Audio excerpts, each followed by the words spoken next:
Hello everyone. तो आज हम कोऑर्डिनेशन से रिलेटेड कुछ डिस्कस करने वाले हैं।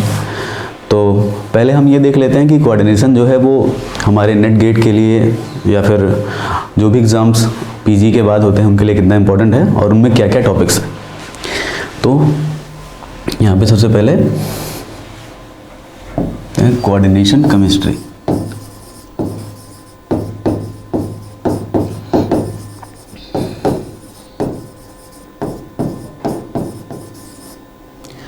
कोऑर्डिनेशन केमिस्ट्री जनरली एग्जाम में आता है 20 to 24 में भी हायर मार्क्स का, राइट। इसका मतलब ये है कि ये आपके नेट के लिए, गेट के लिए या बाकी बहुत सारे जो एग्ज़ाम्स होते हैं, जैसे मान लो कहीं भी गवर्नमेंट डिग्री कॉलेज का एग्ज़ाम हो गया या बाकी एग्ज़ाम्स जो भी हैं आफ्टर पीजी, राइट, या एमएससी इंटेंसिव जो कई सारी यूनिवर्सिटीज़ कराती हैं जैसे एससीयू हो गया, तो उनमें सब में भी क्या होता है, ये बहुत इंपॉर्टेंट टॉपिक है और उसमें भी इसके वेटेज क्या हैं, बहुत ज़्यादा हैं। तो इसके जो कोर पार्ट हैं, मेन पार्ट हैं, हम उसको एक बार डिवाइड करके देख लेते हैं कि कोऑर्डिनेशन में क्या क्या हमें पढ़ना होता है।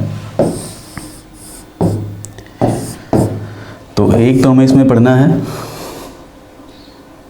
Theories of bonding and their application.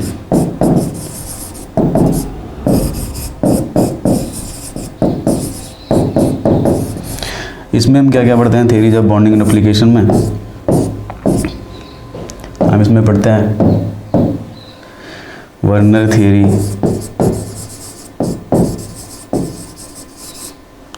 Valence bond theory, crystal field theory और मॉलिक्यूलर ऑर्बिटल थियरी, ये पढ़ेंगे और इनका क्या देखेंगे हम लोग, एप्लीकेशन, राइट। अगला पोर्शन जो इसमें इंपॉर्टेंट है वो है कलर एंड इलेक्ट्रॉनिक स्पेक्ट्रा। एक पार्ट इसका ये हो गया। इसमें हम लोग क्या पढ़ेंगे, कलर के बारे में कि कलर के क्या क्या रीजन्स हैं, right, LMCT, MLCT, intervalence charge transfer, interligand charge transfer and D D transition. साथ में इसमें ये भी पढ़ेंगे कि कोऑर्डिनेशन कॉम्प्लेक्सेस के जब आप स्पेक्ट्रम को ऑब्जर्व करते हो तो उसके लिए कौन कौन से थ्योरेटिकल मेजर्स आप अप्लाई, थ्योरेटिकल मेथड्स आप यूज करते हो, जैसे कि Orgel diagram, right, TS diagram. हालांकि टीएस डायग्राम बिना क्या नाम है बहुत ज़्यादा डेटा के आप इतनी ईजिली एनालाइज नहीं कर सकते, फिर भी उसके बारे में थोड़ा बहुत हम पढ़ते हैं।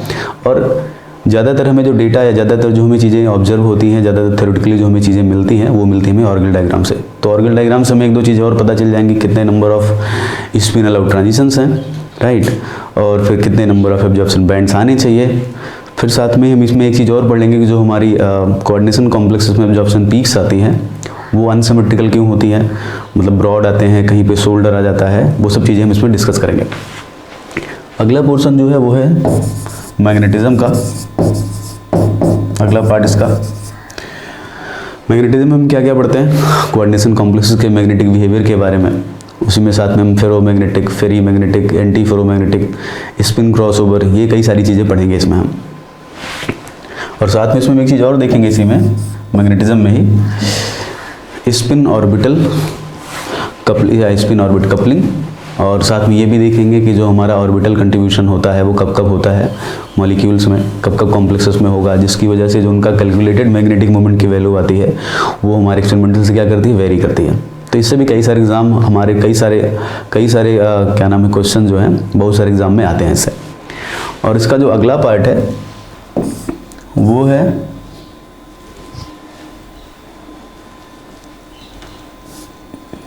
रिएक्शन मैकेनिज्म,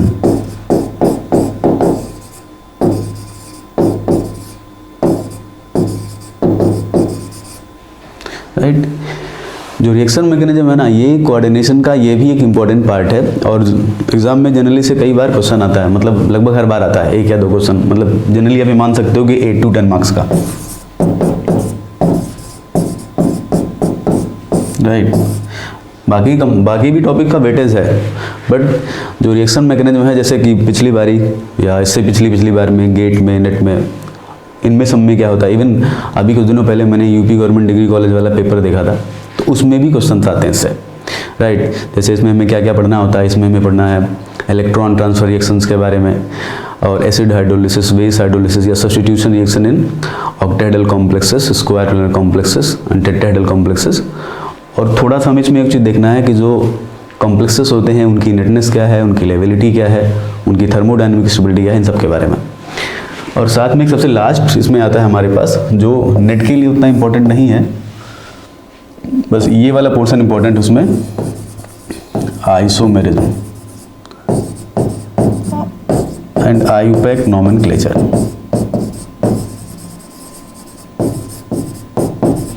जिसमें ये पोर्शन हमारे लिए इम्पोर्टेंट है। बाकी ये सब चीज़ें तो अब बीएससी लेवल की हैं, कोई पूछता उछता नहीं इनको, नेट लेवल में नहीं पूछता। कभी कभार आज से कई साल पहले गेट आउट वाले पूछते थे, बट अब उन्होंने पूछना बंद कर दिया। तो ये सारी चीज़ें, ये सारे टॉपिक्स हैं कोऑर्डिनेशन में, और इनमें से सारे टॉपिक इंपॉर्टेंट हैं, लेकिन यहाँ पर ये टॉपिक जो है हम इसे शुरू करेंगे, रिएक्शन मैकेनिज्म। इसके बारे में हम सीखेंगे, पढ़ेंगे कि क्या क्या चीज़ें इसमें होती हैं और कैसे कैसे हम रिएक्शन मैकेनिज्म में डिफरेंट काइंड जो हमारे पास कॉम्प्लेक्सेस हैं उनकी रेट के बारे में कैसे हमें आइडिया लगता है, उनकी स्टेबिलिटी के बारे में कैसे आइडिया लगता है, बाकी सारी चीज़ें। तो हम देखते हैं रिएक्शन मैकेनिज्म के बारे में।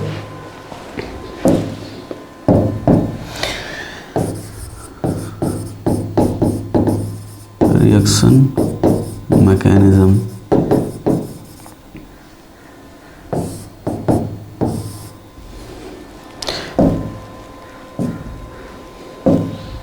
रिएक्शन मैकेनिज्म में सबसे पहले हम एक दो चीज़ें पढ़ेंगे बेसिक्स है इसमें, वो है थर्मोडायनेमिक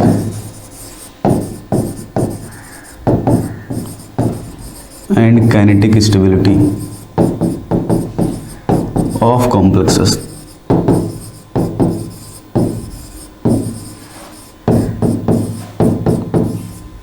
राइट, उसके बाद हम पढ़ेंगे substitution reaction,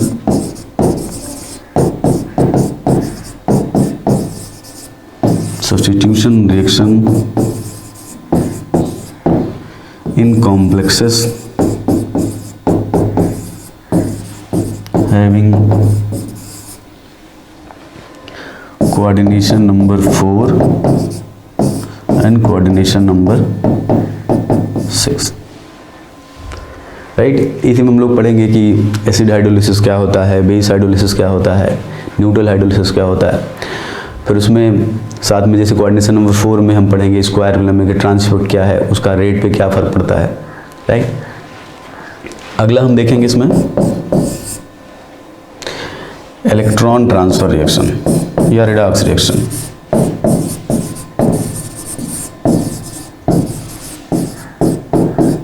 electron transfer reactions यानी को बोलते हैं redox reaction.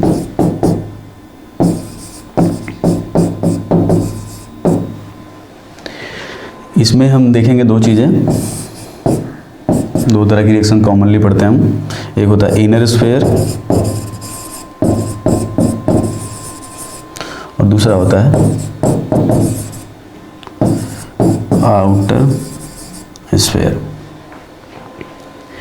Inner sphere reactions या मैकेनिज्म बोल सकते हो आप, और आउटर स्फीयर रिएक्शंस या मैकेनिज्म बोल सकते हैं।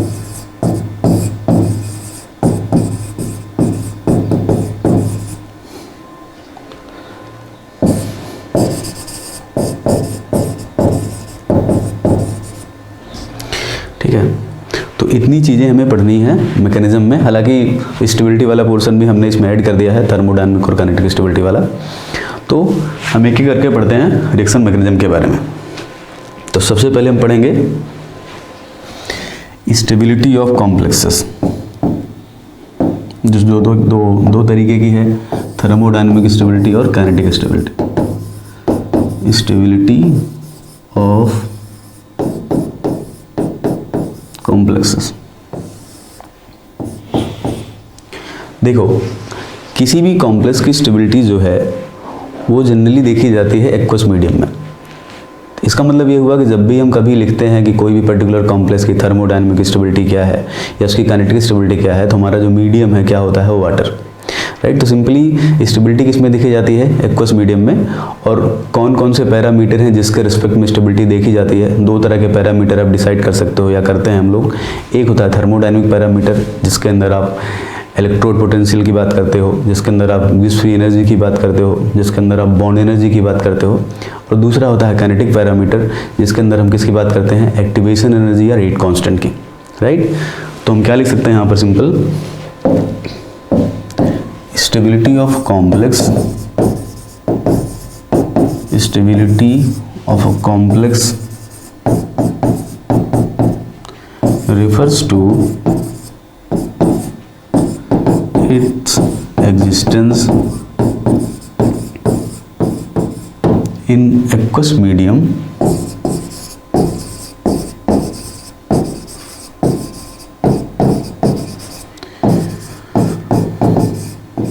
with respect to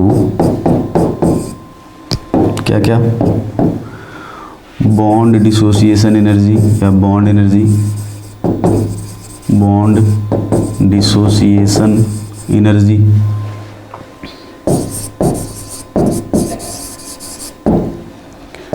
Gibbs free energy,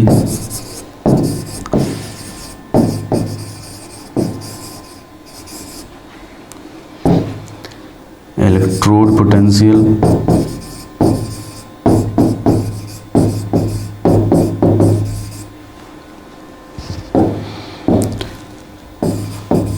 and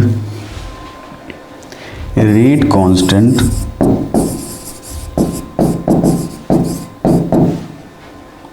या activation energy.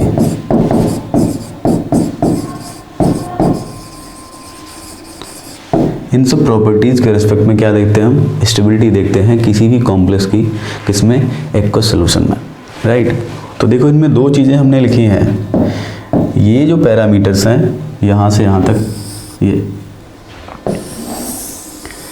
These are thermodynamic parameter, right. कैसे पैरामीटर हैं, थर्मोडायनेमिक पैरामीटर,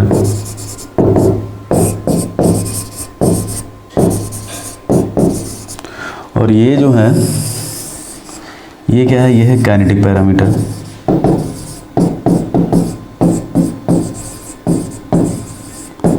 इसका मतलब ये हुआ कि जो स्टेबिलिटी है उसको हम दो कैटेगरी में डिवाइड कर सकते हैं। एक वो स्टेबिलिटी जो हम देखते हैं on the basis of thermodynamic parameter, और दूसरी वो स्टेबिलिटी हम देखते हैं on the basis of kinetic parameter. तो जब हम थर्मोडायनेमिक पैरामीटर की बात करेंगे तो जो हम वहाँ पर स्टेबिलिटी यूज करते हैं, स्टेबिलिटी बोल, उसको क्या बोलते हैं हम, थर्मोडायनेमिक स्टेबिलिटी। और जब हम काइनेटिक पैरामीटर की बात करेंगे तो हम क्या बोलेंगे वहाँ पर, उसको बोलेंगे हम काइनेटिक स्टेबिलिटी। तो हम एक करके पढ़ते हैं कि थर्मोडायनेमिक स्टेबिलिटी क्या होती है और काइनेटिक स्टेबिलिटी क्या होती है, ठीक है। तो सबसे पहले यहाँ पे हम लिख सकते हैं एक चीज़, on the basis of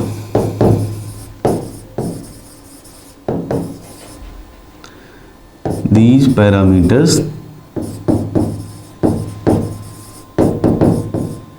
stability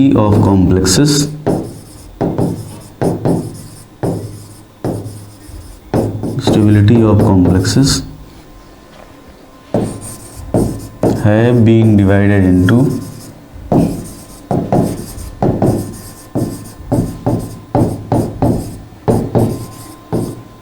two categories.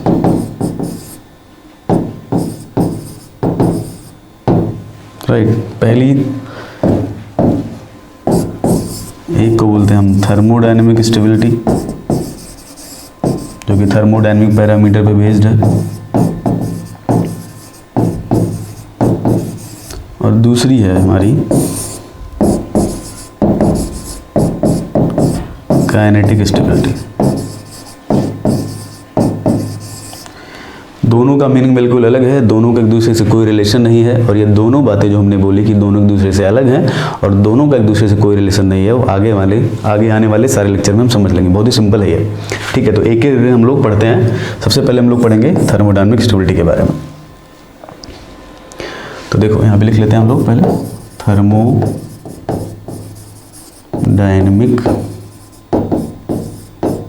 Stability.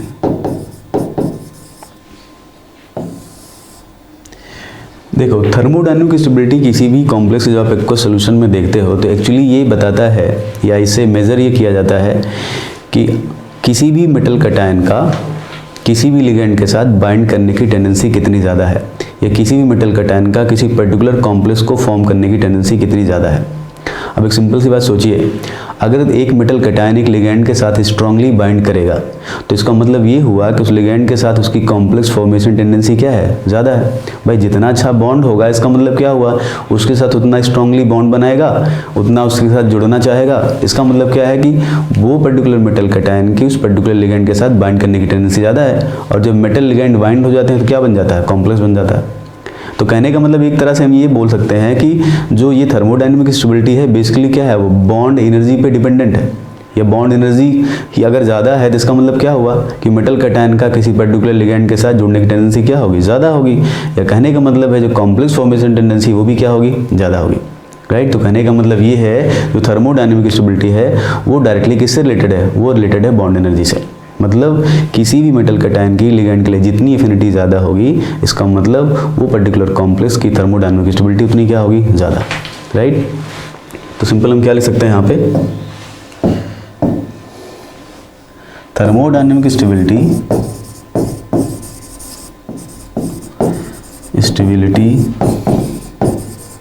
Of complex is related to bond energy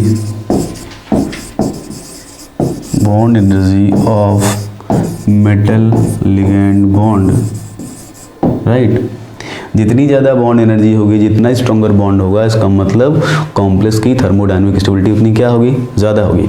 और एक चीज़ ध्यान से सुनिए, अगर कॉम्प्लेक्स ज़्यादा स्टेबल है तो इसका मतलब इक्विलिब्रियम में उसकी कंसंट्रेशन क्या होगी, ज़्यादा। या ऐसे बोल सकते हैं इक्विलिब्रियम में उसका एग्जिस्टेंस क्या होगा, ज़्यादा होगा। तो हम सिंपली क्या लिख सकते हैं हम कि थर्मोडायनेमिक स्टेबिलिटी क्या बताती है, thermodynamic stability measures existence of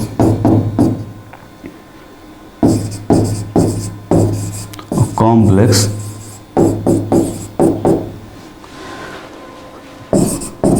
under equilibrium condition।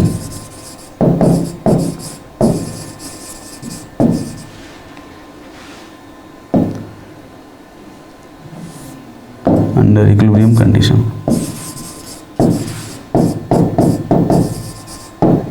ठीक है, 2 पॉइंट हो गए हमारे। मतलब कुल मिला के बॉन्ड जितना स्ट्रॉन्गर थर्मोडायनेमिक स्टेबिलिटी इतनी ज़्यादा, जितना ज़्यादा थर्मली स्टेबल होगा इक्विलिब्रियम में उसकी कंसंट्रेशन या इक्विलिब्रियम में उसका एग्जिस्टेंस उतना क्या होगा, ज़्यादा होगा। अब एक बात बताओ आप, अगर हमें किसी भी सिस्टम में ये पता है कि जो इक्विलिब्रियम में उसकी एग्जिस्टेंस है वो उसकी थर्मोडायनेमिक स्टेबिलिटी का मेजरमेंट है, तो इक्विलिब्रियम में कोई भी पर्टिकुलर सिस्टम कितना ज़्यादा एग्जिस्ट करेगा कितना कम एग्जिस्ट करेगा किससे डिसाइड करते हैं हम, इक्विलिब्रियम कांस्टेंट से। इसका मतलब सिंपल है कि अगर हमें इक्विलिब्रियम कांस्टेंट पता चल जाए तो हम ये बता सकते हैं कि ये कॉम्प्लेक्स थर्मोडायनेमिकली कितना ज़्यादा स्टेबल होगा। या सिंपली में बोल सकते हैं कि जो थर्मोडायनेमिक स्टेबिलिटी है वो इक्विलिब्रियम कांस्टेंट से क्या है, डायरेक्टली रिलेटेड है।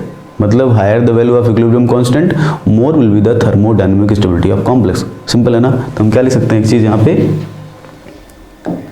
थर्मोडायनेमिक स्टेबिलिटी को मेजर कर सकते हैं हम, thermodynamic stability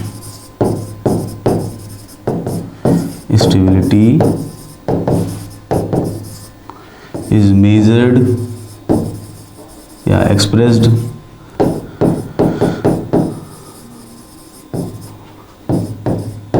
in term of equilibrium constant।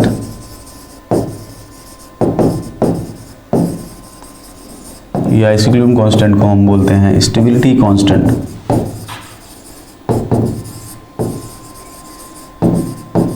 या इसी को हम बोलते हैं फॉर्मेशन कांस्टेंट।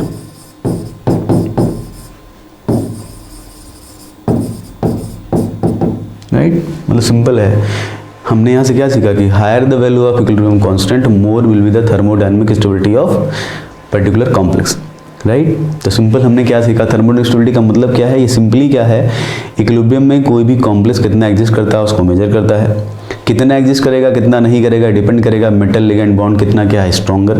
तो हमने इसलिए पहले क्या बोला कि किससे रिलेटेड है, ये बॉन्ड एनर्जी से रिलेटेड है। बॉन्ड जितना स्ट्रॉन्गर होगा इक्विलिब्रियम में उसकी कंसंट्रेशन या इक्विलिब्रियम में उसका एग्जिस्टेंस उतना क्या होगा, ज़्यादा होगा।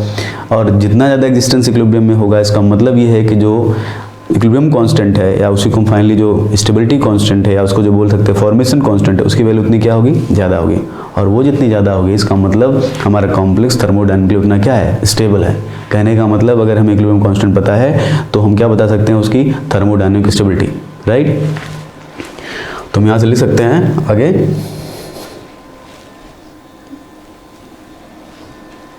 यहाँ पे higher the value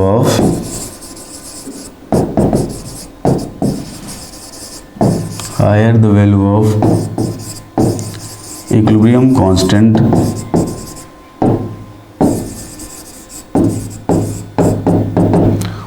more the thermodynamic stability।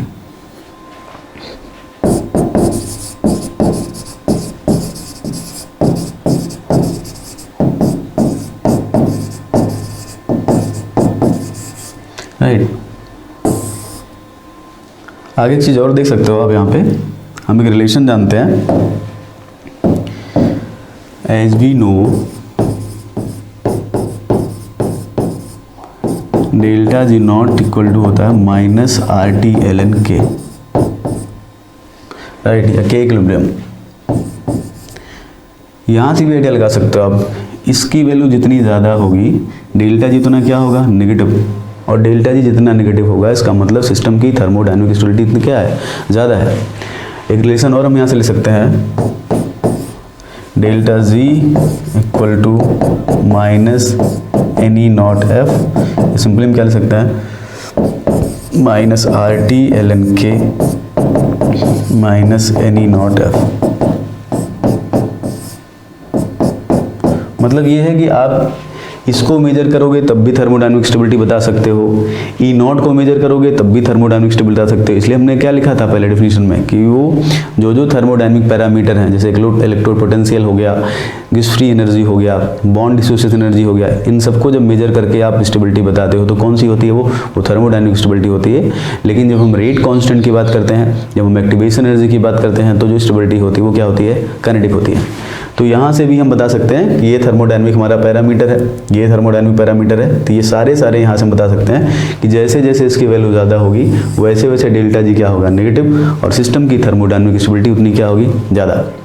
अच्छा, एक चीज़ यहाँ से हम और बता सकते हैं कि अगर किसी भी रिएक्शन के लिए, मान लो रिएक्शन है जैसे एक ही हमारा कॉम्प्लेक्स बना, अगर इक्विलिब्रियम कांस्टेंट की वैल्यू ज़्यादा होगी 1 से, इसका मतलब ये हुआ कि इस लिगैंड की affinity L has high affinity for metal, right. जितनी ज़्यादा होगी उतनी क्या होगी, ज़्यादा एफिनिटी होगी। अगर इसकी वैल्यू कम हो जाए लेस देन 1, इसका मतलब ये हुआ L has less affinity for metal. कहने का मतलब है इक्विलिब्रियम कांस्टेंट की वैल्यू से हम बता सकते हैं कि हमारा लिगैंड, या सिंपल बोल सकते हो हमारे मेटल की बात अगर करें, चाहे इसके रिस्पेक्ट में बोलो या एम कर लो यहाँ पर, ठीक है, इनकी एफिनिटी एक दूसरे के लिए क्या हो जाएगी, कम।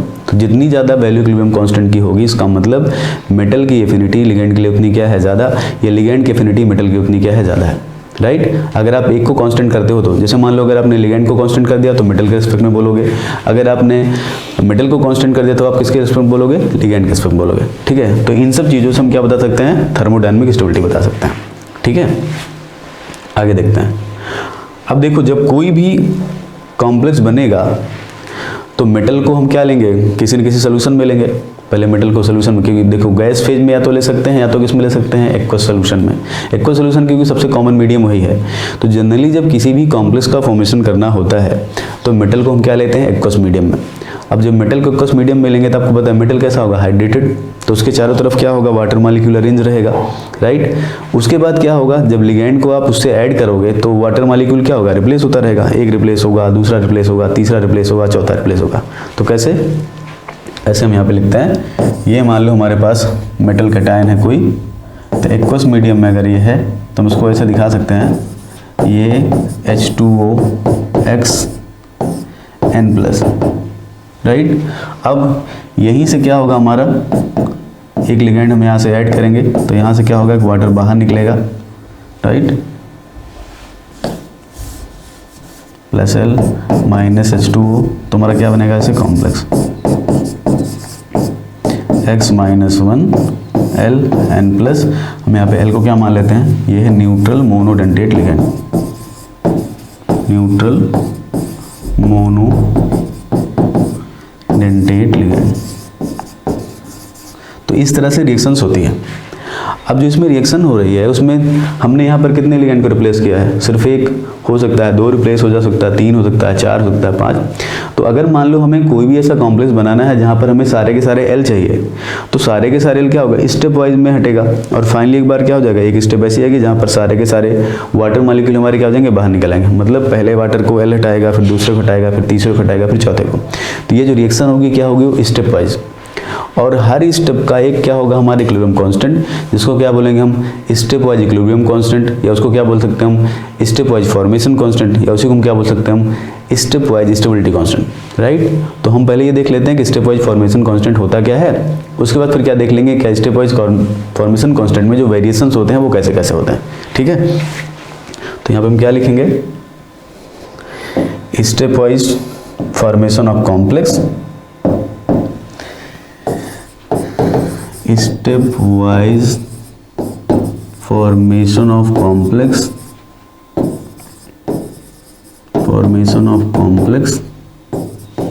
And step wise formation constant.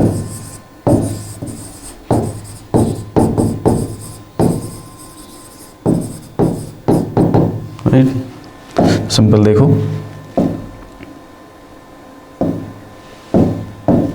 हमने पहले ऐसे लिखा था कि m होगा H2OX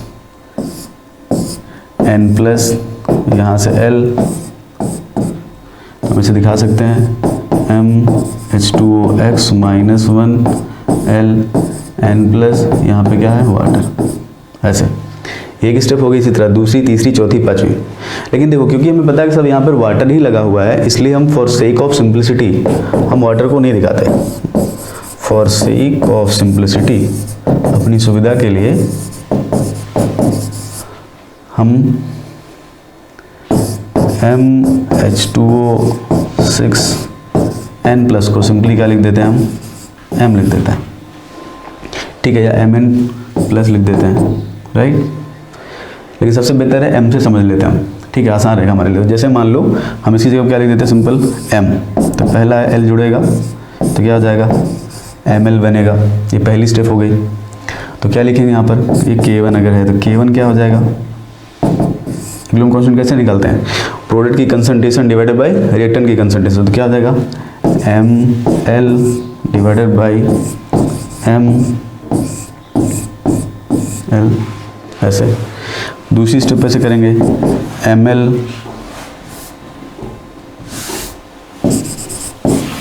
प्लस L, ये हो जाएगा ml2, ये हो जाएगा K2, तो यहाँ से क्या हो जाएगा, देखो ये हो गया ml2, फिर क्या हो जाएगा ml प्लस L, तो यहाँ हो जाएगा ml और यहाँ क्या हो जाएगा L, राइट। तो ऐसे करके हमको जितने भी लिगेंड लगाने हैं, हमें 2 लगाने हैं, 3 लगाने हैं, 4 लगाने हैं, n नंबर ऑफ लिगेंड लगाने हैं, हम हर बार क्या करेंगे, लिगेंड को ऐड करते रहेंगे, राइट। तो यहाँ हमारा क्या हो गया, ये K2 हो गया। अब जो हम देखो पहली स्टेप में ये बना, दूसरी में ये बना, तो ये जो फॉर्मेशन कांस्टेंट यहाँ पे है, यहाँ पे जो इक्विलिब्रियम कांस्टेंट है, इनको हम क्या बोलते हैं, इन्हीं को हम बोलते हैं स्टेप वाइज फॉर्मेशन कांस्टेंट। तो देखो हम आगे इसको ऐसे बढ़ा सकते हैं, और हमारे पास यहाँ पे क्या था ml2, आगे फर्दर एक्सटेंड करेंगे क्या हो जाएगा ml3, ये हो जाएगा K3, तो लिख सकते हैं K3 equal to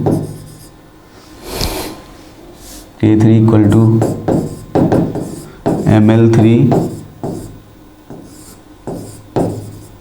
ml2L, right, ऐसे, ठीक है। तो हम ऐसे करके यहाँ पे दिखा सकते हैं, पीछे देख लो, यहाँ पे यही से समझ में आ जाएगा आपको, ml3 है, इधर ml2 हो गया, इधर L हो गया, आप सिंपली ऐसे लिख सकते हो, राइट। आगे देखते हैं इसमें। अब अगर मान लो हमारे पास यहाँ पे ये हम कर दें n-1 प्लस l, हम क्या बना रहे हैं यहाँ पर mln, तो यहाँ पर क्या हो जाएगा kn। तो सिंपली kn इक्वल टू क्या हो जाएगा, ये mln डिवाइडेड बाय mln-1, साथ में कंसंट्रेशन टर्म ये भी है। तो इस तरह से जो हमारे सारे के सारे कांस्टेंट हैं, यहाँ पर क्या जो K1 है, K2 है, K3 है या जो Kn है, इन सबको हम क्या बोलते हैं, these are called stepwise formation constant. मतलब जब हम किसी भी कॉम्प्लेक्स को बनाते हैं तो हर स्टेप में जो फॉर्मेशन कांस्टेंट को कैलकुलेट करते हैं उनको क्या बोलते हैं, हम उनको बोलते हैं स्टेप वाइज फॉर्मेशन कांस्टेंट। और अगर ओवरऑल स्टेप का हम निकाल लें तो उसको क्या बोलेंगे हम, ओवरऑल फॉर्मेशन कांस्टेंट, राइट। तो आगे देख लेते हैं उसको भी, वो क्या होता है, और साथ में दोनों के बीच में रिलेशन, राइट। तो हम क्या लिख लेते हैं, relation between overall and step wise formation constant.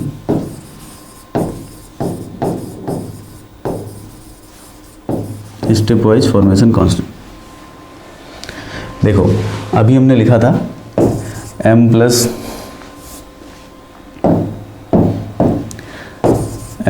l, यहाँ हमने लिखा था ml, ये हमारा था K1 इक्वल टू क्या था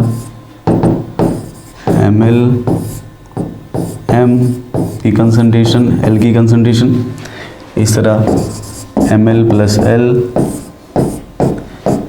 K2 ml2, ये K2 अगर यहाँ पे करेंगे तो हो जाएगा ml2, यहाँ पे ml की concentration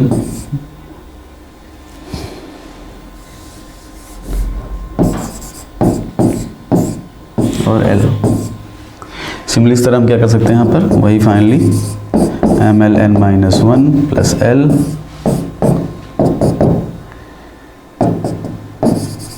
mln Kn equal to mln-1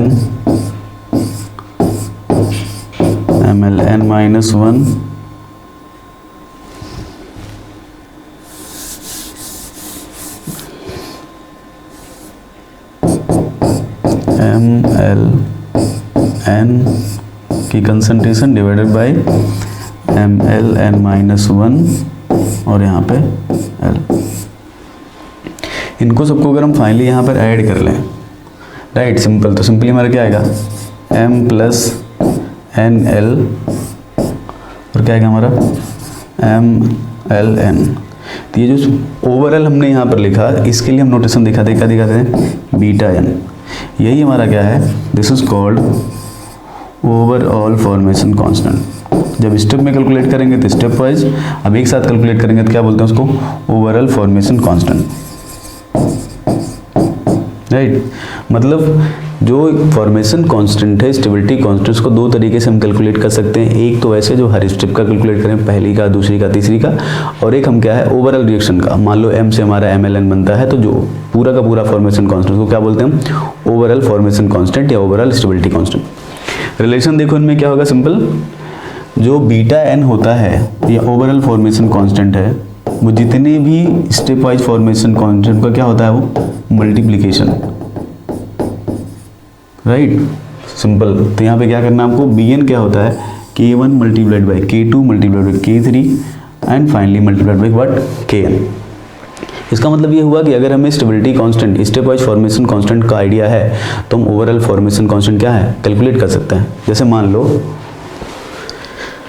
for example यहाँ पे अगर किसी भी रिएक्शन के लिए K1 हमारा 10 की पावर 2.8 है, K2 जो है वो 10 की पावर 2.5 है, K3 जो है वो 2.3 है, K4 जो है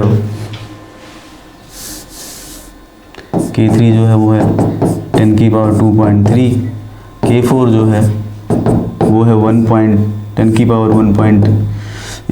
सीधे 2 पॉइंट कर देता है,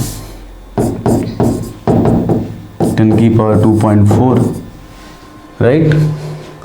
देन बीटा 4 या ओवरऑल फॉर्मेशन कांस्टेंट क्या हो जाएगा, K1 multiplied by K2 multiplied by K3 K4। तो हम निकाल सकते हैं अगर हमें किसी रिएक्शंस के लिए स्टेप वाइज फॉर्मेशन कांस्टेंट दिया है, then we are able to calculate overall formation constant by multiplying all the stepwise formation constant. तो सिंपल क्या लिख सकते हैं यहाँ पर, 10, 2.8, 2.5, 2.3, 2, यहाँ पे से 2.9, राइट। सबको जोड़ लो, यहाँ पे पावर्स जो है वो ऐड हो जाएंगी, तो हमारा क्या आ जाएगा ये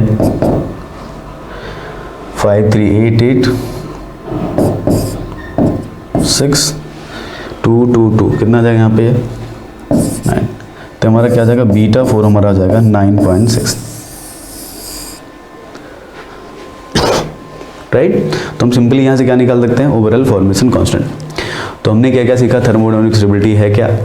थर्मोडायनामिक स्टेबिलिटी बेसिकली क्या करती है, किसी भी कॉम्प्लेक्स का इक्विलिब्रियम में कितना एग्जिस्टेंस है वो मेजर करेगा, और बॉन्ड जितना ज़्यादा स्ट्रॉन्गर बनाएगा इसका मतलब है कि वो किसी भी मेटल कटायन, कोई भी मेटल कटायन किसी भी लिगेंड के साथ जितना स्ट्रॉन्गर बॉन्ड बनाता है, इसका मतलब उसके साथ ऐड होने की टेंडेंसी उतनी है, उसके साथ जुड़ने की टेंडेंसी उतनी क्या है, ज़्यादा। तो इक्विलिब्रियम में उसकी जो अवेलेबिलिटी होगी वो क्या होगी, उतनी ज़्यादा होगी। तो हम उसको कैसे पता कर सकते हैं कितना है कितना नहीं है, बाई कैलकुलेटिंग इक्विलिब्रियम कांस्टेंट। या सिंपल कहने का मतलब है, अगर हमें थर्मोडायनामिक स्टेबिलिटी पढ़ना है या थर्मोडायनामिक स्टेबिलिटी का आइडिया लेना है या हमें मेजर करना है वो, तो हम सिंपली क्या यूज करते हैं, वहाँ पर इक्विलिब्रियम कांस्टेंट यूज करते हैं। तो जितना ज़्यादा वैल्यू इक्विलिब्रियम कांस्टेंट का होगा, इसका मतलब थर्मोडायनामिक स्टेबिलिटी उतनी क्या होगी, ज़्यादा होगी।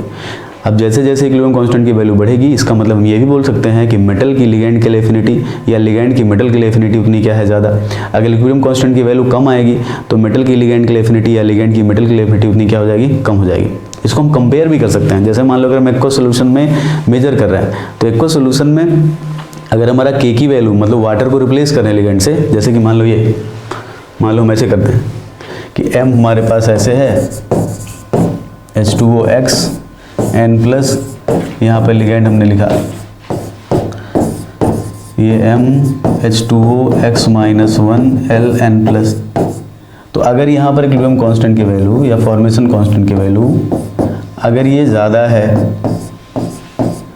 1 से ज़्यादा है, इसका मतलब सिंपल ही हुआ कि इस लिगेंड की इस मेटल की एफिनिटी क्या है, ज़्यादा कंपेरिजन टू किसके, वाटर के, क्योंकि तभी तो रिप्लेस कर रहा है ना भाई। अगर ये वैल्यू ज़्यादा है इसका मतलब इसकी कंसंट्रेशन क्या है, ज़्यादा आएगी।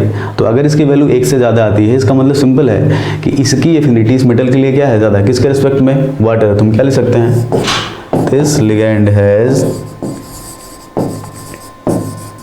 मोर affinity for M as compared to water। तो इससे हम बता सकते हैं ना कि ये लिगेंड जो है मेटल के साथ ज़्यादा जुड़ना चाहता है कंपेरिजन टू वाटर के। तो हम यहाँ से ये भी कंपेयर कर सकते हैं, या फॉर्मेशन कांस्टेंट्स हम ये भी कंपेयर कर सकते हैं कि हमारे पास दो लिगेंड है, तो कौन से लिगेंड की उस पर्टिकुलर मेटल आयन के लिए एफिनिटी क्या होगी, ज़्यादा होगी। या फिर हम ऐसे भी कर सकते हैं कि हम मेटल आयन को फिक्स कर दें, राइट, और लिगेंड को हम क्या करें, वेरी करें। अगर लिगेंड को वेरी करेंगे तो इक्विलिब्रियम कांस्टेंट से हम बता सकते हैं ना कि हमारे मेटल की कौन से लिगेंड के लिए एफिनिटी ज़्यादा है और कौन से लिगेंड के लिए एफिनिटी क्या है, कम है। कर सकते हैं ना इस तरह से, ठीक है। चलो आगे देखते हैं। अब एक चीज़ समझते हैं यहाँ पे, जो ये स्टेप वाइज फॉर्मेशन कांस्टेंट है, क्या ये जब K1 निकालते हो आप, K2 निकालते हो आप, K3 निकालते हो, K4, तो नॉर्मल तरीके से K1 घटता रहता है या बढ़ता रहता है, या फिर K2 बढ़ता है, K3 घटता है। मतलब जो K1 K2 में ट्रेंड होता है वो क्या होता है, ये लोग डिक्रीज करते हैं K1 से लेके जब आप Kn तक जाते हो, या फिर ये इंक्रीज करते हैं जब आप K1 से लेके कहाँ जाते हो, K1 तक। तो हम क्या देखेंगे यहाँ पर, trends in step wise formation constant, trends in step wise formation constant,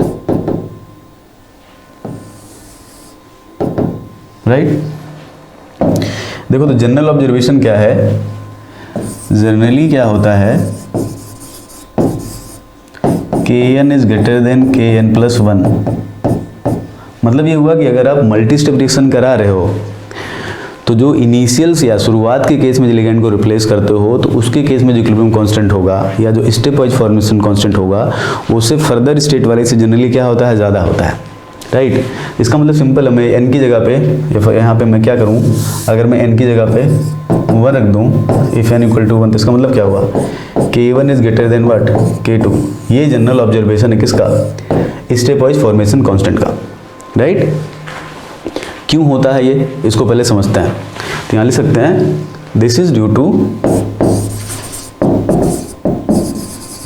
to following reasons. बहुत सिंपल सी बात है ये, देखो तो पहले क्या करके समझते हैं। मान लो यहाँ पर हमारे पास ये मेटल है, इसके पास यहाँ पे वाटर लगा हुआ ढेर सारा ऐसे,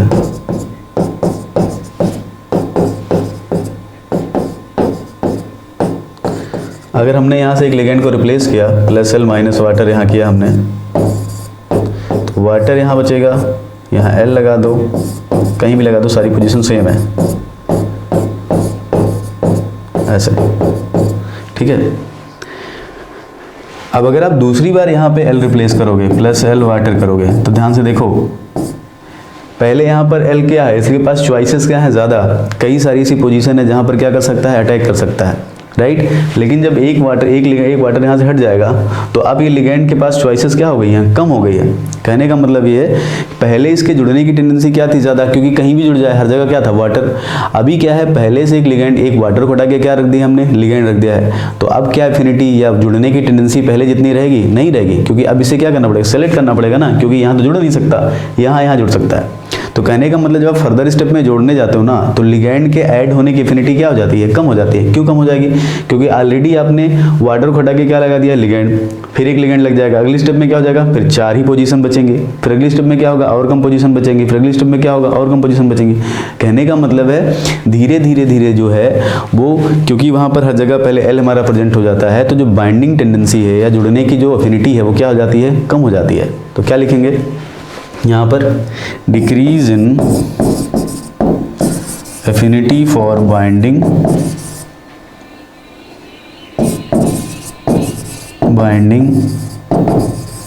ड्यू टू डिक्रीज इन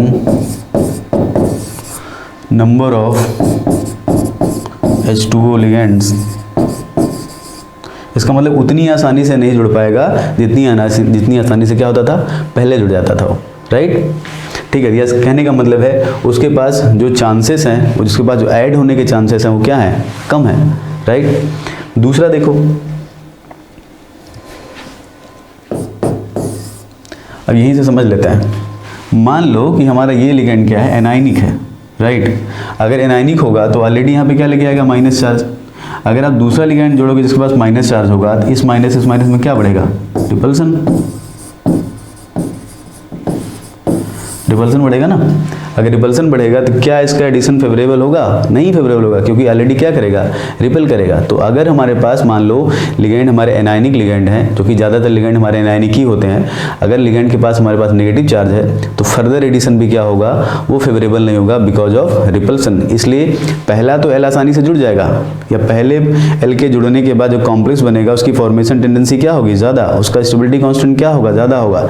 लेकिन जो फर्दर एल जोड़ोगे, उसके बाद एल जोड़ोगे, तो फिर धीरे धीरे क्योंकि नेगेटिव चार्ज आपके कॉम्प्लेक्स पे बढ़ रहा है, तो फर्दर इनकमिंग न्यूक्लियोफाइल या इनकमिंग लिगेंड के ऐड होने की टेंडेंसी क्या हो जाएगी, कम हो जाएगी, due to increase in repulsion, right. तो हम क्या ले सकते हैं यहाँ पे, in case of anionic ligand, in case of charge ligand बोल सकते हैं हम,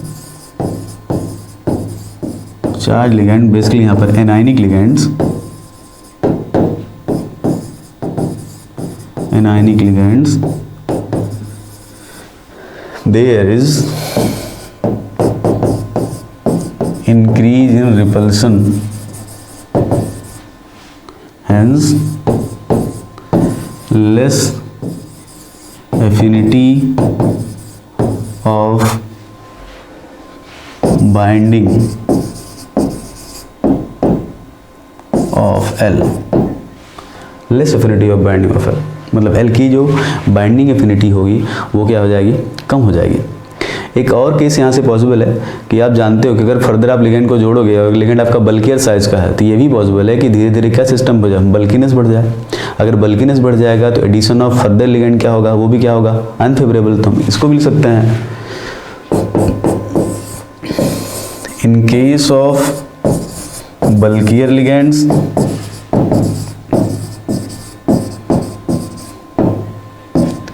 there is also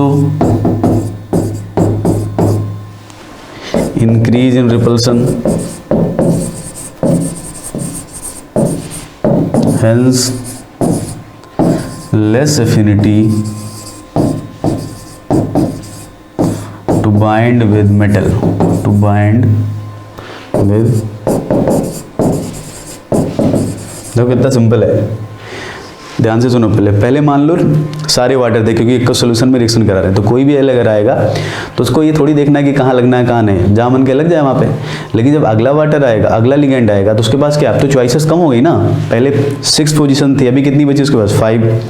फिर अगला अगर आएगा तो कितनी पोजीशन बचेंगी, 4। फिर अगला आएगा तो कितनी बचेंगी, 3। तो इस तरह धीरे धीरे धीरे धीरे उसके बाइंड करने की टेंडेंसी क्या हो जाएगी, कम हो जाएगी, क्योंकि अब उसके पास उतने ऑप्शंस नहीं ना जितने पहले थे।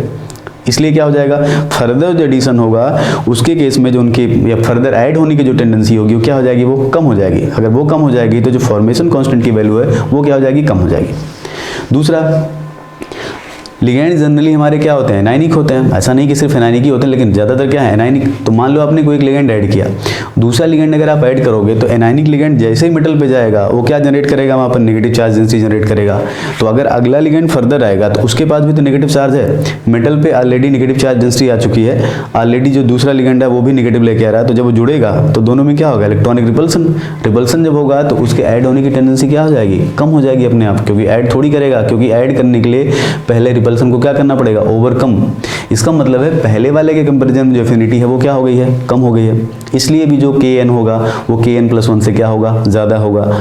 सेकंड, अगर मान लो आप थर्ड मान लो अगर आपने बल्कियर लिगेंड लिया है, तो बल्कियर लिगेंड में भी मान लो आपने पहला लिगेंड जोड़ा तो थोड़ा स्पेस लेगा वहाँ पे सिस्टम में। दूसरा जोड़ोगे तो पहला वाला है वो खुद बल्कियर है, तो दूसरे वाले को क्या करेगा, रिपल करेगा ना वो।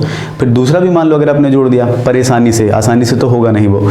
फिर अगर तीसरा जोड़ोगे तो और परेशानी, चौथा जोड़ोगे तो और परेशानी। कहने का मतलब है फर्दर जो एडिशन होगा क्या हो जाएगा, वो अनफेवरेबल बिकॉज ऑफ रिपल्सन। इसीलिए जो होगा वहाँ भी एडिशन क्या होगा, अनफेवरेबल हो जाएगा। तो ये सारे फैक्टर्स की वजह से जो स्टेप वाइज फॉर्मेशन कांस्टेंट की वैल्यूज़ हैं वो जनरली जो होती हैं लोअर नंबर से जब आप हायर नंबर पे जाते हो, मतलब जब K1 से Kn तक जाओगे तो जनरली क्या करेगी, वो डिक्रीज करेगी। क्लियर इतनी बात। लेकिन क्या ये बात हर जगह सही है, नहीं। कई जगह पे कई सारे फैक्टर्स ऐसे होते हैं जिनकी वजह से ऑर्डर कभी कभी क्या होता है, बदल जाता है, राइट। तो हम देख लेते हैं वो क्या क्या है, वो क्या क्या चेंजेस है जब ये जो ऑर्डर है जो Kn is greater than Kn+1 है वो क्या हो जाएगा, चेंज हो जाएगा। तो आगे देखते हैं, यहाँ लिखते हैं however it has been found that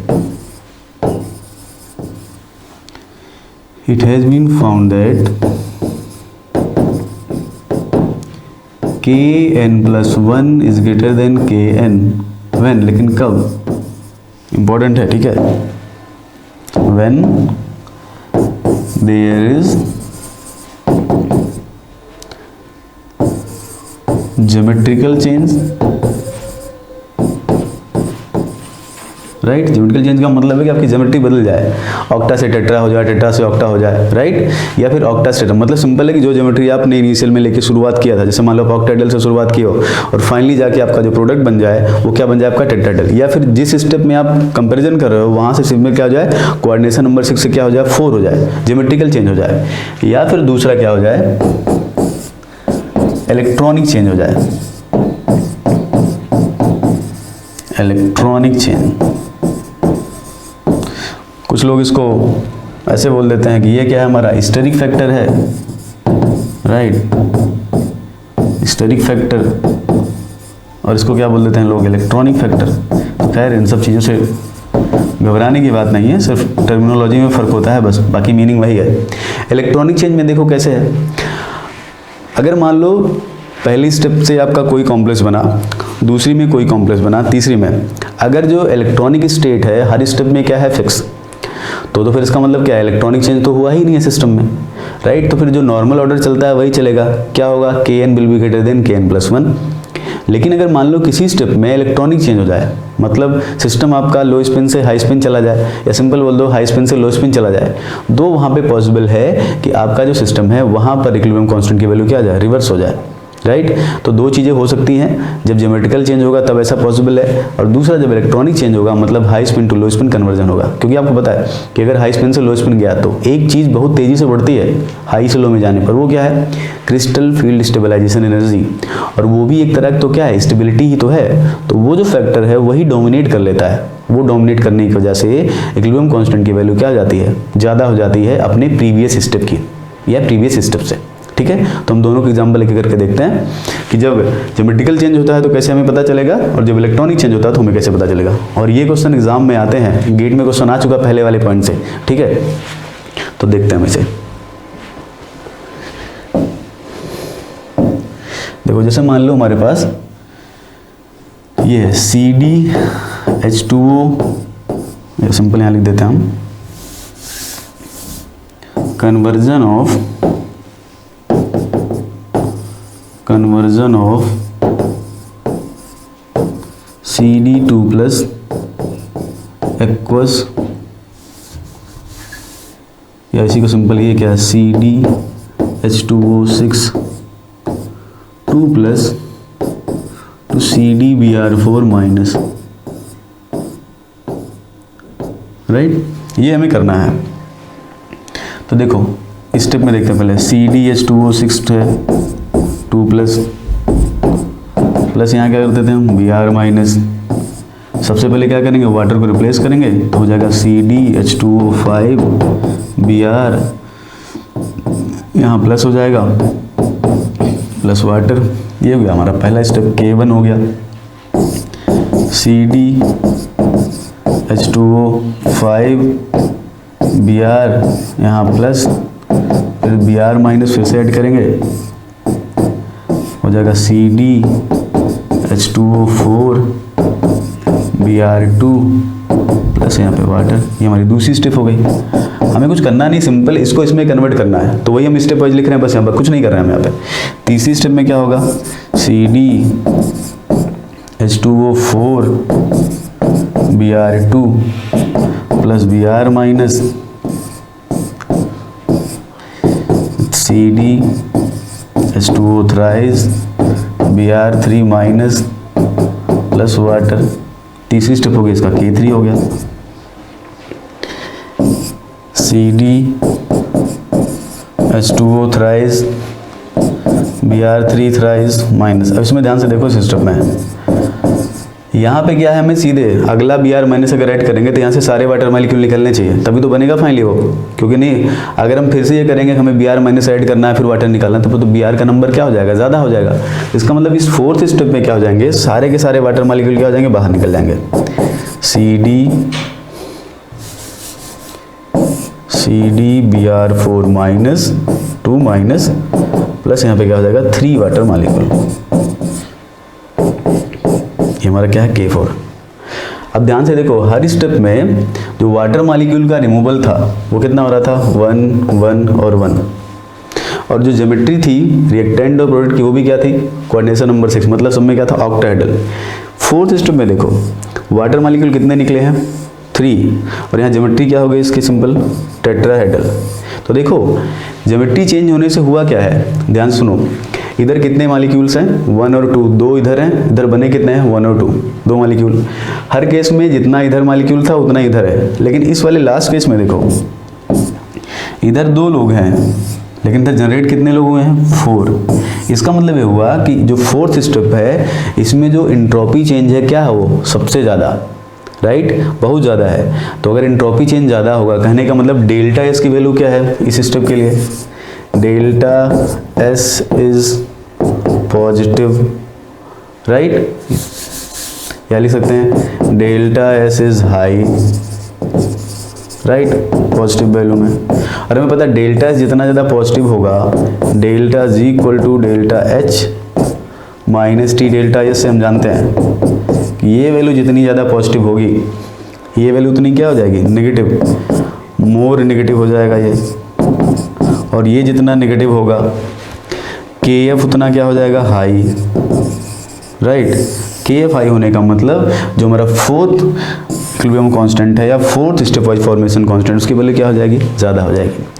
तो समझे ज्योमेट्रिकल चेंज से हुआ क्या है, ज्योमेट्रिकल चेंज से जिस स्टेप में ज्योमेट्रिकल चेंज हुआ है वहाँ पर एंट्रोपी क्या है, बहुत तेज़ी से बढ़ गई है। और एंट्रोपी जितनी पॉजिटिव होगी डेल्टा जी उतना नेगेटिव होगा। और अभी हमने थोड़ी देर पहले देखा था डेल्टा जितना नेगेटिव होता है वहाँ पर फॉर्मेशन कांस्टेंट की वैल्यू उतनी क्या होती है, ज़्यादा। इसीलिए जो इस स्टेप का फॉर्मेशन कांस्टेंट है वो क्या हो जाता है, हाई हो जाता है। तो सिंपल अगर इसमें ऑर्डर लिखो तो क्या लिख सकते हैं हम, ऑर्डर जो आएगा क्या आएगा, K1 is greater than K2, K3 से ज़्यादा किसका होगा, K4, ये ऑर्डर आएगा। मतलब फाइनली यहाँ से जो K4 है वो K3 से क्या है, ज़्यादा है। क्यों ज़्यादा हुआ, फिर से देख लो, जिस स्टेप में ज्योमेट्रिकल चेंज हुआ है उस स्टेप में एंट्रोपी चेंज क्या है, ज़्यादा है। एंट्रोपी चेंज जितना ज़्यादा होगा डेल्टा जितना क्या होगा, नेगेटिव। ये जितना नेगेटिव होगा हमारा इक्विलिब्रियम कांस्टेंट या फॉर्मेशन कांस्टेंट की वैल्यू उतनी क्या हो जाएगी, ज़्यादा आ जाएगी। समझ गए। तो हमें पता चल गया कि ज्योमेट्रिकल चेंज जब होगा तो ज्योमेट्रिकल चेंज में फाइनली क्या होता है, वहाँ पर एंट्रोपी चेंज होता है। और एंट्रोपी चेंज क्या होता है, ज़्यादा। वो जितना ज़्यादा चेंज होगा डेल्टा जी नेगेटिव हो जाएगा, फॉर्मेशन कांस्टेंट की वैल्यू क्या मिलेगी हमें उस पर्टिकुलर स्टेप के लिए, हाई। समझ गए। तो यहाँ पर हमने देखा कि कैसे Kn+1 जो है Kn से क्या है वो ज़्यादा है। ठीक। और एक इस तरह का देख लेते हैं हम,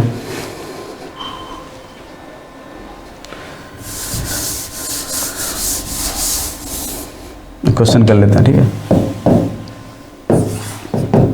फॉर कन्वर्जन ऑफ, यार ऐसे लिख सकते हैं, NiH2O6 2 plus on reaction with Cl minus form NiCl4 2 minus. Correct relation या correct trends in stepwise formation constant, stepwise formation constant is, अब आपको पता है कि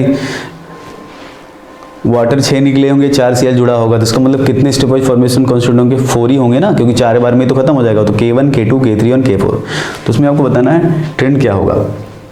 तो ऑप्शन देख लेते हैं हम, K1 will be greater then, sorry, K2 will be greater then K1, दूसरा K3 will be greater then K4, K4 will be greater than K3, K3 will be greater than K2, right. तो आपको बता इसमें correct trend क्या होगा step wise formation constant का। ठीक है। तो देखो इसमें क्या है ना, सिंपल, जैसे पहला वाला एग्जांपल था, यहाँ पे भी तो वही है, जो फोर्थ स्टेप होगा तो वहाँ पे एंट्रोपी चेंज क्या आएगा, ज़्यादा आएगा।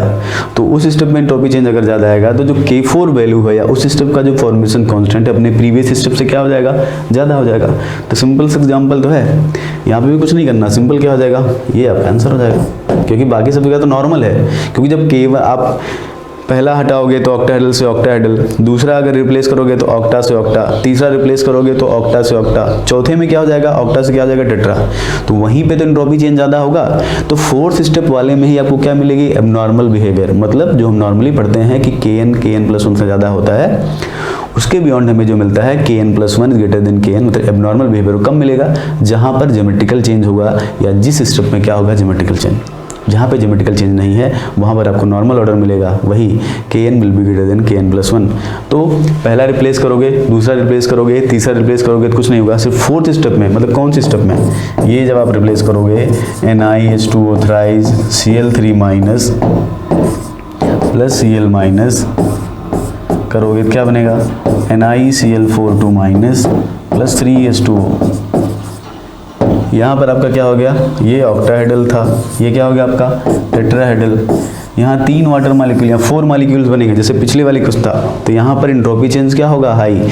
इसीलिए इस स्टेप की, दैट फोर्थ स्टेप की जो इक्विलिब्रियम कांस्टेंट वैल्यू होगी वो थर्ड वाले से क्या हो जाएगी, ज़्यादा हो जाएगी। तो आपका क्या हो जाएगा आंसर। ठीक है। उम्मीद है आप ज्योमेट्रिकल चेंज से बता सकते हो कि आपकी कौन सी स्टेप में, जिस स्टेप में ज्योमेट्रिकल चेंज होगा उसी में उसी में जो फॉर्मेशन कांस्टेंट है वो अपने प्रीवियस स्टेप से क्या हो जाएगा, ज़्यादा हो जाएगा। क्लियर है बात? तो ये तो बात हुई कब, जब हम बात करते हैं ज्योमेट्रिकल चेंज की। अब हम देख लेते हैं जब हम बात किसकी करेंगे, इलेक्ट्रॉनिक चेंज की, जहाँ पर स्पिन स्टेट हमारी बदलती है, तो वहाँ पे भी हमें कभी कभी एबनॉर्मल बिहेवियर देखने को मिलता है, राइट। उसका एग्जाम्पल देखते हैं। देखो इलेक्ट्रॉनिक चेंज वाला example,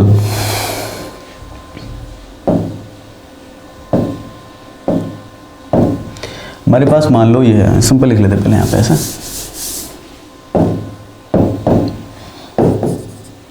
conversion of FeH2O6 2 plus 2 FeBpY thrice 2 plus. देखो कोई भी एग्जांपल ले सकते हो, बशर्ते आपको ये पता होना चाहिए कि कहाँ लो स्पिन बनेगा, कहाँ हाई स्पिन बनेगा। और वो कब पता होगा, जब आपको CFT का कॉन्सेप्ट पूरी तरह से क्या होगा, क्लियर, कि लिगेंड का क्या इफेक्ट पड़ता है, मेटल का क्या इफेक्ट पड़ता है, कौन सी लिगेंड स्पिन पेयरिंग को जनरेट करते हैं, राइट। तो मतलब कुल मिलाकर आपको स्पेक्ट्रोकेमिकल सीरीज का प्रॉपर आइडिया होना चाहिए, तो आप ये आइडिया लगा पाओगे कि लो स्पिन बनेगा, हाई स्पिन बनेगा। जब तक आपको बेसिक्स नहीं क्लियर होगा तब तक तो ये सब तो भूल जाइए, आपसे कुछ नहीं होने वाला है, राइट। मतलब ये है कि आपको इतना जरूर आइडिया होना चाहिए कि इस स्टेप में स्पिन चेंज होगी, इस स्टेप में नहीं होगी, यहाँ पर हाई स्पिन बनेगा, यहाँ पर क्या बनेगा, लो स्पिन। हालांकि हमारा यहाँ पे टॉपिक वो नहीं है, हमें सिंपल ये देखना है कि जहाँ पर स्पिन स्टेट चेंज होता है वहाँ पर इक्विलिब्रियम कांस्टेंट कैसे बढ़ जाता है उस स्टेप का। तो देखो कन्वर्जन करते हैं, इसको कन्वर्ट करते हैं, तो क्या करेंगे हम, FeH2O6 2 plus BpY, bidentate ligand है तो 2 वाटर मॉलिक्यूल रिप्लेस करेगा, FeBpY H2O4 2 plus 2 water molecule, right. फिर दूसरी स्टेप ये K1 हो जाएगा हमारा, FeH2O4 BpY 2 plus BpY FeBpY twice H2O twice 2 plus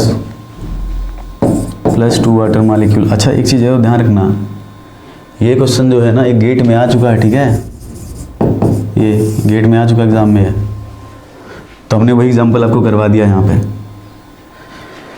फिर यहाँ पे तीसरी स्टेप ये हो जाएगा हमारा K2 हो जाएगा, FeBpY twice H2O twice 2 plus BpY K3 FeBpY thrice 2 plus 2H2O। अब देखो यहाँ पर ये हाई स्पिन स्टेट है, ये भी हाई स्पिन स्टेट है, यहाँ भी हाई स्पिन स्टेट है, यहाँ भी हाई स्पिन स्टेट है। यहाँ पे क्या हुआ है, ये हाई स्पिन स्टेट है, लेकिन जैसे ही आप सारे के सारे वाटर निकाल दोगे, सब स्ट्रॉन्ग लिगेंड थे, क्या हो जाएगा, ये हो जाएगा लो स्पिन, राइट। तो ये जो यहाँ पे है ये है D6 हाई स्पिन है, और D6 हाई स्पिन ऑक्टेटल के अगर आप CFSC निकालो तो 1 2 3 4 5 6, ये हो जाएगा आपका -0.4 डेल्टा, राइट। यहाँ से -1.6 हो जाएगा, प्लस 1.2 क्या हो जाएगा, -0.4। अगर यहाँ D6 लो स्पिन निकालोगे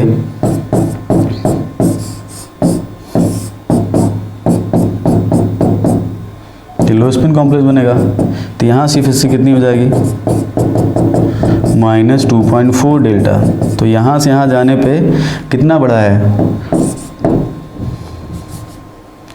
2.0 डेल्टा, इतना इंक्रीमेंट हुआ है, इतना ऐड हुआ है इसमें, ठीक है, राइट। तो सिंपल सी बात है, देखो हर केस में देखो सिंपल सी बात, ज्योमेट्रिकल चेंज तो किसी स्टेप पे हुआ नहीं, तो उसके बारे में बात हम नहीं करेंगे। जो तीसरी स्टेप है इस सिस्टम में क्या हुआ हमारे पास इलेक्ट्रॉनिक चेंज, हाई स्पिन से कहाँ गया लो स्पिन, उससे हुआ क्या है देखो, ऐसा नहीं कि इलेक्ट्रॉनिक चेंज हो जाए तो सिंपल इलेक्ट्रॉनिक चेंज से फर्क क्या पड़ा, इलेक्ट्रॉनिक फर्क क्या पड़ा है कि जो सिस्टम की सीएफएससी पहले क्या थी लो, ऐसे सिस्टम में डायरेक्टली जाके कन्वर्ट हो गया जिसकी सीएफएससी क्या है बहुत ज़्यादा है, उससे कितनी गुना ज़्यादा है ये 6 टाइम हाई है, 6 टाइम है ना, अरे भाई 0.4 का 6 टाइम हुआ ना ये। तो जब सीएफएससी इतनी ज़्यादा बढ़ेगी इसका मतलब क्या हुआ कि इस कॉम्प्लेक्स की स्टेबिलिटी क्या होगी, हाई स्टेबिलिटी होगी ना, और कॉम्प्लेक्स की स्टेबिलिटी अगर हाई होगी तो फॉर्मेशन कांस्टेंट की वैल्यू क्या आएगी ज़्यादा, क्योंकि जितना ज़्यादा कॉम्प्लेक्स स्टेबल होगा फॉर्मेशन कांस्टेंट उतना क्या आएगा ज़्यादा आएगा। इसीलिए जो K3 की वैल्यू है वो K2 से क्या होती है ज़्यादा होती है। फिर से ध्यान से सुनो, इलेक्ट्रॉनिक चेंज से हुआ क्या है, इलेक्ट्रॉनिक चेंज में इस सिस्टम में क्या हुआ, हाई स्पिन सिस्टम कहाँ गया, लो स्पिन स्टेट में, लो स्पिन में जब गया तो उसकी सीएफएससी बहुत तेजी से बढ़ गई, सीएफएससी बढ़ी है तो जनरली कॉम्प्लेक्स की सीएफएससी बढ़ी, इसका मतलब क्या है कॉम्प्लेक्स की स्टेबिलिटी बढ़ी है, कॉम्प्लेक्स थर्मोडायनामिक स्टेबिलिटी की बात मैं कर रहा हूँ, कॉम्प्लेक्स की स्टेबिलिटी बढ़ी है। ऐसा नहीं कि ऑलवेज ऐसा होता है, बट यहाँ पे कोई फर्दर कोई दूसरा फैक्टर नहीं है, आगे जहाँ भी होगा हम डिस्कस करेंगे उसके बारे में। तो हाई स्पिन से लो स्पिन गया, सीएफएससी वैल्यू बहुत तेजी से बढ़ गई, इसके कंपेरिजन में 6 टाइम बढ़ गई, सीएफएससी वैल्यू अगर तेजी से बढ़ेगी, सीएफएससी बढ़ेगी तो इसका मतलब जो कॉम्प्लेक्स बना है वो कॉम्प्लेक्स क्या है, हाईली स्टेबल है, इसके रिस्पेक्ट में ये बहुत ज़्यादा स्टेबल है। और अगर स्टेबल होगा, बहुत ज़्यादा स्टेबल हो जाएगा तो इसका मतलब उस पर्टिकुलर स्टेप का जो फॉर्मेशन कांस्टेंट है वो क्या हो जाएगा, ज़्यादा हो जाएगा। इसीलिए जो K3 की वैल्यू होती है वो अपने प्रीवियस K2 से क्या हो जाती है, ज़्यादा हो जाती है। तो यहाँ पे सिंपली क्या लिख सकते हैं, देयरफॉर इसी वजह से क्या होता है K3 is greater than what, K2। तो सिंपली आप यहाँ पे क्या लिख सकते हो, ऑर्डर ले सकते हो आप for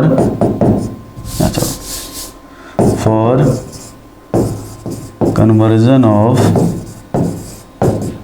FeH2O6 2 plus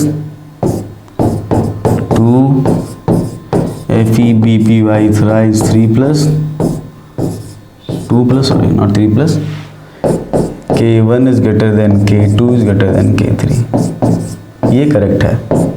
K1 greater than K2 greater than K3 ये क्या है, रॉन्ग है, ये आपका ऑप्शन है, इस तरह होगा।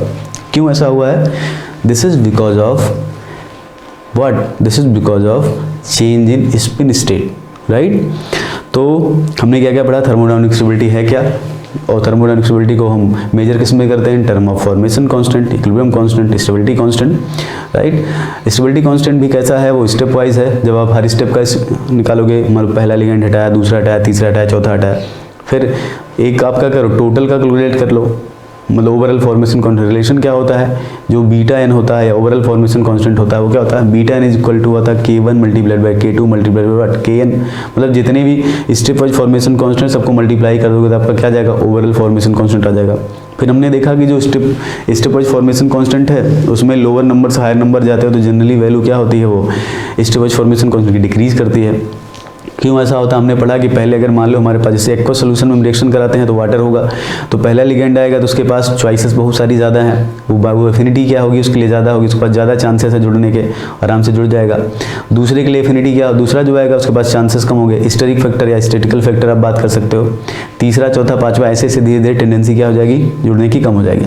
दूसरा हमने बताया कि हमारे जो लिगेंड है एनायनिक लिगेंड, हमारा अगर एनायनिक है, जो कि मोस्टली हमारे एनायनिक लिगेंड होते हैं, अगर उनको आप ऐड करोगे तो ऑलरेडी अगर कोई भी एनायनिक लिगेंड मेटल पे जुड़ा है तो मेटल पे उसका मतलब क्या है, नेगेटिव चार्ज डेंसिटी लेके बैठा हुआ पहले से, कोई दूसरा अगर नेगेटिव चार्ज लेके आएगा तो दोनों में क्या करेगा, रिपल्सन होगा, तो सेकंड का एडिशन क्या हो जाएगा, अनफेवरेबल, राइट। अगर मान लो दूसरा भी जुड़ गया तो फिर अब तो नेगेटिव चार्ज डेंसिटी क्या हो गई, और ज़्यादा हो गई, तो जो थर्ड आएगा उसका एडिशन क्या होगा, और ज़्यादा अनफेवरेबल, फोर्थ वाले क्या हो जाएगा, और अनफेवरेबल। इस वजह से भी क्या होता है, जो फर्दर एडिशन होता है क्या होता है, अनफेवरेबल, इसलिए स्टेप वाइज फॉर्मेशन कांस्टेंट की वैल्यू क्या होती है, कम। फिर हमने देखा कि ये भी पॉसिबल है कि लिगेंड हमारा क्या है, बल्कियर है, लिगेंड अगर बल्कियर होगा तो भी फर्दर एडिशन क्या हो जाएगा, अनफेवरेबल। तो इन सब फैक्टर की वजह से जनरली जो Kn होता है वो Kn+1 से क्या होता है, ज़्यादा। बट क्या ऐसा हमेशा होता है, नहीं। दो ऐसे केसेस हैं कॉमनली जहाँ पर ऐसा एक पहला केस है जहाँ पर क्या होता है, ज्योमेट्रिकल चेंज, जैसे हमने कैडमियम वाले में देखा था। ज्योमेट्रिकल चेंज जहाँ पे होता है वहाँ पे क्या होता है, उस पर्टिकुलर स्टेप का स्टेप वाइज फॉर्मेशन कांस्टेंट, जिस स्टेप में ज्योमेट्रिकल चेंज होता है वो अपने प्रीवियस वाले से, उसके ऊपर जो उसके पहले वाले से क्या हो जाता है, ज़्यादा। क्या होता है जब ज्योमेट्रिकल चेंज होता है, ज्योमेट्रिकल चेंज जिस स्टेप में होता है उस स्टेप में एंट्रोपी चेंज अपने प्रीवियस स्टेप से क्या होता है, बहुत ज़्यादा होता है, राइट। एंट्रोपी चेंज अगर ज़्यादा होगा तो हमें पता है कि जितना ज़्यादा पॉजिटिव चेंज इन एंट्रोपी होगा, डेल्टा जी उतना क्या होता है, नेगेटिव। डेल्टा जी जितना नेगेटिव होगा, फॉर्मेशन कांस्टेंट की वैल्यू उतनी क्या होगी, ज़्यादा होगी, क्योंकि हमने पढ़ा है relation what, delta G not equal to होता है माइनस RT/ln K, राइट। तो जितना डेल्टा जी नेगेटिव होगा, इक्विलिब्रियम कांस्टेंट ज़्यादा होगा, या कुल मिला के फॉर्मेशन कांस्टेंट उतना क्या होगा, ज़्यादा होगा। ठीक है, इसीलिए उस पर्टिकुलर स्टेप का, जिस स्टेप में ज्योमेट्रिकल चेंज होता है, उस स्टेप में क्या होता है, फॉर्मेशन कांस्टेंट की वैल्यू प्रीवियस वाले से क्या हो जाती है, ज़्यादा हो जाती है। फिर हमने एक चीज़ और पढ़ा, there is some, in some cases there is change in spin state. जैसे कि हमने पिछला एग्जाम्पल अभी देखा था, वहाँ पे क्या हुआ था, जिस स्टेप में हाई स्पिन से लो स्पिन गया, वहाँ पर सीफेसी बहुत तेज़ी से बढ़ गई।